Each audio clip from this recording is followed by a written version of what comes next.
everyone, welcome back to the Rivalry. Me versus Baltor. Today we're playing some Big Balla randoms in preparation for the Big Balla 12 tournament, which is currently accepting signups. Yeah, signups open now. It's not the last actual one. Trying to feast on that first pitch. Not the last major before Slice, but the last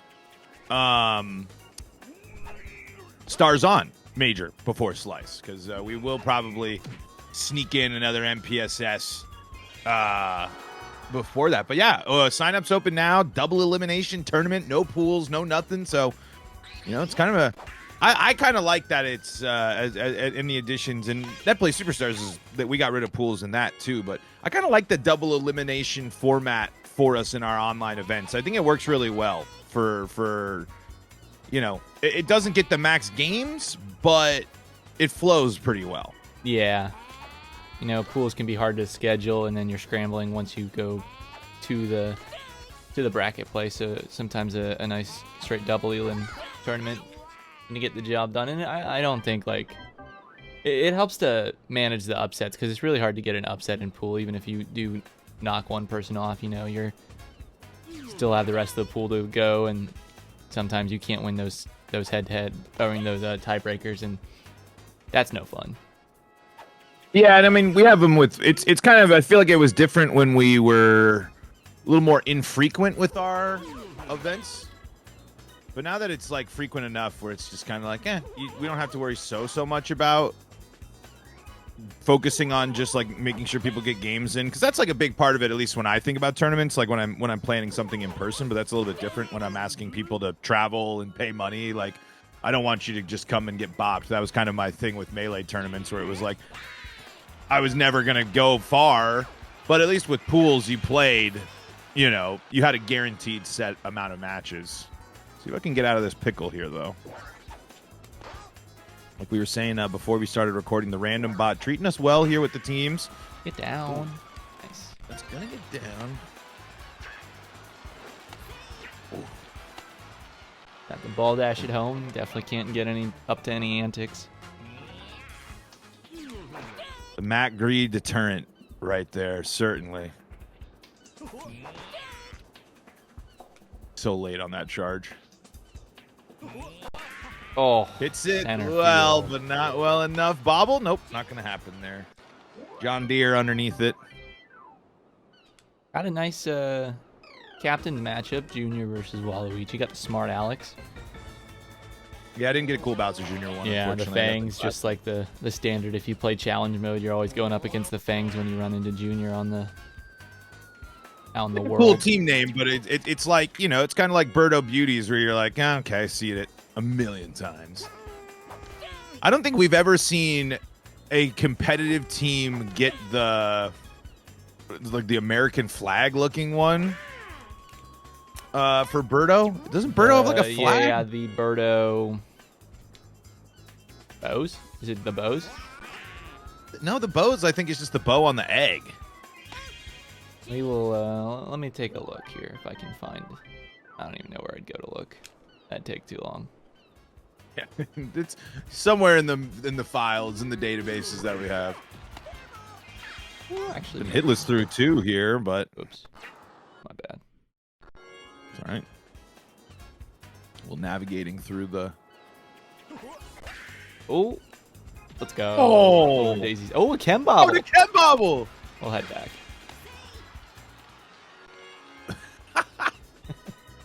Oh, I love when the game just does something random like that. Oh, I should have charged. Should have charged. Perfect Paragoom's hit.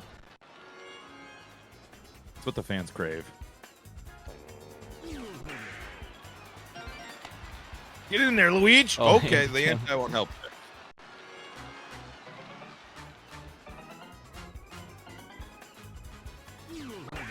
Ah. There we go, Daisy. Trying to track pull that one now. Keep it away from Yoshi. Hit it towards Daisy. We've already seen struggle a little bit.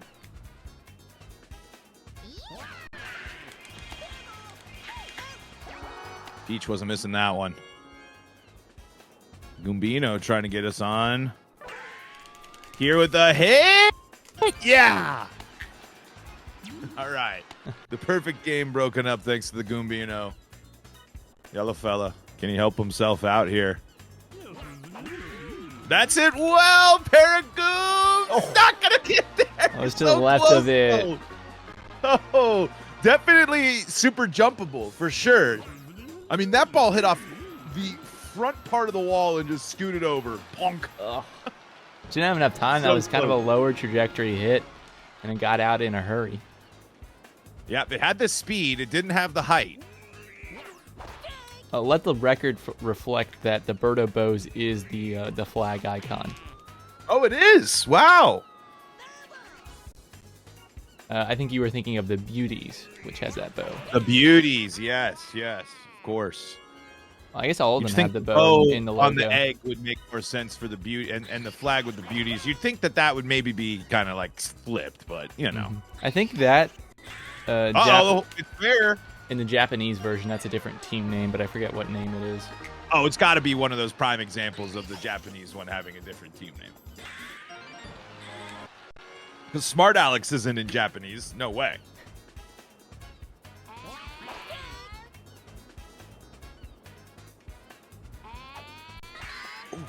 Holds it well too, but not gonna have enough. We were talking earlier before. Where does Mario Stadium come down for you? Are you a fan of just the classic stadium? Do you find it a little boring? Oh, I'm a fan. I think I've started to like some of the Hazard stadiums a little bit more, but growing up, I always played Mario Stadium just because it didn't have the hazards. I think the dimensions make it interesting where you're always trying to hit home runs out to the one side of the field. Just kind of quirky, but it does make it different than the other stadiums where you're kind of more open to hitting to both sides. Ooh. Speaking of hitting the part of the, I think that's what makes it nice. I think that's what makes it cool. Is it's got the home runs, but it's not so easy as people think. They see Mario Stadium compared to some of these other ones, and they're like, oh, it's a baseball stadium. Ooh, no, too high. But maybe I could go off that small wall. Oh, dead center. I did not move that pitch nearly the amount as I wanted, but I do like the dimensions of Mario Stadium. I think it's I think it really does like kind of feel baseball-y. Like they nailed the baseball stadium for the stadium that was supposed to be like a baseball diamond. Yeah, it's got its own little unique quirks, a little spot that's a little easier to hit home runs, little like Yankee Stadium type element, but it's got some deep parts, some yappers. What a dive. No! Play, dude. Hammer, bro. I wish I could say underrated on defense, but I think we've properly rated the bros. Bowser Jr. trying to get in on the home run fun. Oh, again. Oh! To the left. And I think I could have had that just too. missed it again. Yep. Paragoomba certainly had a chance. Yeah, no. I think if you line that up, that's out. Ugh. Couple of robberies But, would have been nice for him out there. Folks, if you're watching this, this video serves as your reminder to get wall jump on your team. It's very important in this game.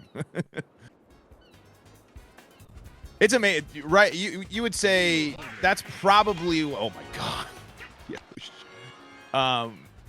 It's got to be the most.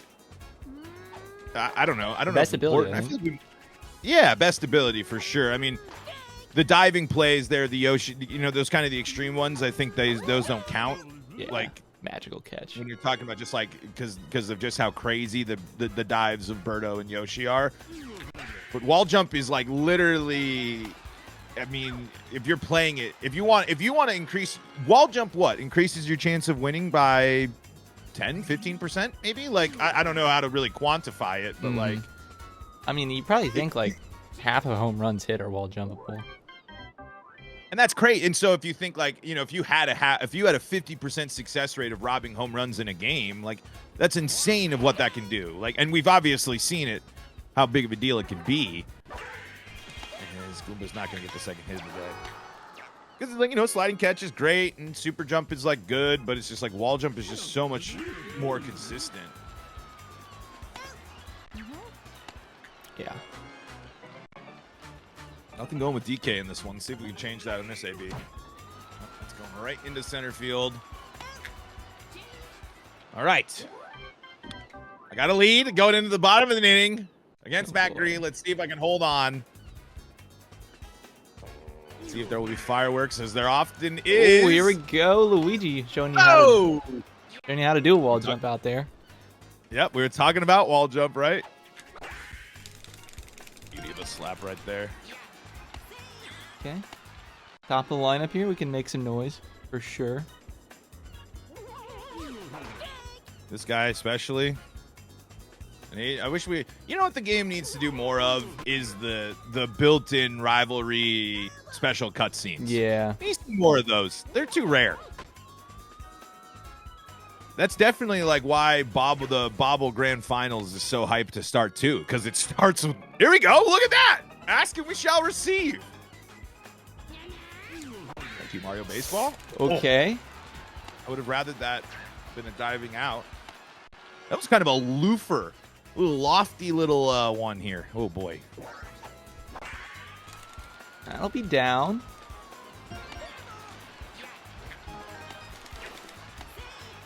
All right. Tying run steps to the plate. Yep.